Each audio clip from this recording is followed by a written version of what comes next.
Tuwing Easter Sunday, ito ang hayop na bumibida. Mahaba ang mga tenga, malaki ang mga ngipin, at mahilig pumapak ng carrots. At ayon sa mga folklore o mga kwento-kwento, nangingitlog daw sila ng Easter eggs na tuwing Easter Sunday, hinahunting ng bagets. Ang mga hayop na kalahi ni Bugs Bunny, mga kuneho. Kamakailan lang, isang post ang gumulat sa netizens. Ang kuneho kasing hawak ng isang lalaki. May sa kahigante. Ang laki, pwede nang gawin dog. Galing Planet Mars ang mga rabbit na yan. Ang ganda po. Gusto ganyan din alaga ko. Ang lalaki sa viral post, tiga San Ildefonso sa Bulacan, ang 32 anyos na rabbit breeder na si Kenneth. Ako po ay nagpa-good vibes lang po nung araw na yon. Marami pong tao na gustong maka-avail at gustong maka-inquire sa aking mga alaga. Paglilinaw ni Kenneth, hindi edited ang kanyang litrato dahil ang mga alaga niyang kuneho, plus size talaga. Eto sila sa likod ng bahay ni na Kenneth, nakakulong sa kulungan ng manok.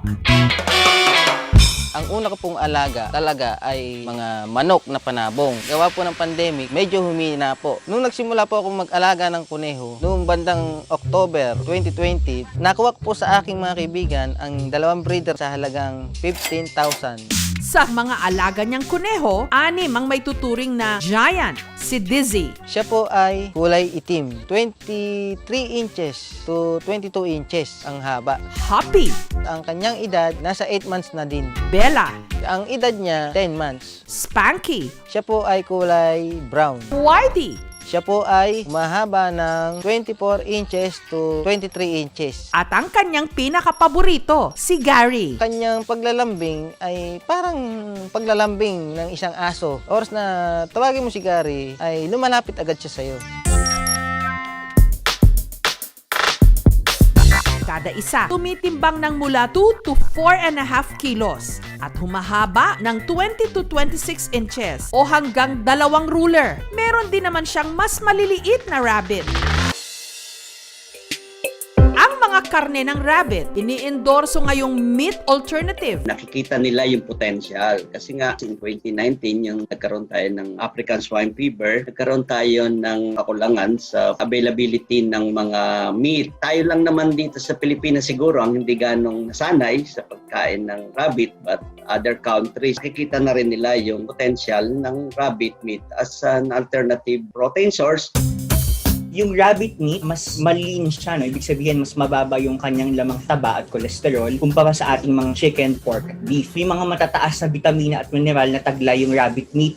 Pero ang giant bunnies ni Kenneth, hindi raw for sale, kundi pet lang nila. Lagi ko silang kinakausap, hinihimas. Parang sa aso, minsan kinukwentuhan ko din na magpakabusog kayo para lagi kayo maging healthy. Nakikipaglaro na rin po ako sa kanila. Naging swerte sila sa akin dahil mula nang pumasok sila sa buhay namin. Para po bang guminhawa kami sa pang-araw-araw na pangangailangan namin. Tayo ay magbibigay ng malunggay.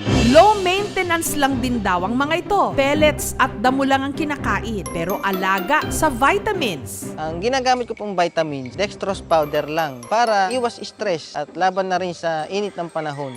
Minsan po nahawakan po namin sa kulungan, kinukulit. Love na love po namin yung mga kuneho. Yung misis ko naman po, laging nagagalit sa akin kasi parang mas gusto ko pa daw samahan ng aking mga alaga, ang kuneho, kaysa sa kanya. Parang nagseselos na rin siya. Hinahayaan ko na lang din po siya. Kaysa po dati, yung mga bisyo niya. Ang bisyo, hindi naman maibabalik yung mga ginagastos sa kanya. Pero ang kuneho, gastusan mo siya, babalik man sa'yo ng malaki yun. Pero bakit kaya gahigante ang kanyang mga kuneho?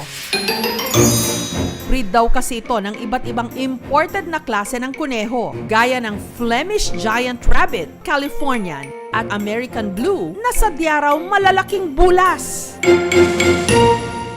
Basically, ang laki ng mga rabbit ay sa breed environment natin kasi kaka-apekto din sa kanilang sizes. Yung Flemish Giant, umaabot pa nga yata ng 8 kilo. Dapat susuplementuhan mo rin at ibibigay mo yung tamang nutrisyon para kuha mo yung maximum potential ng lahi niya. May tumatagal siguro mga 6-7 years. Lifespan yun ng rabbit na naalaga natin. Sa pag-uumpisa, konting tiyaga lang. Huwag maiinip. Tamang pag-aalaga lang po para sa kanila.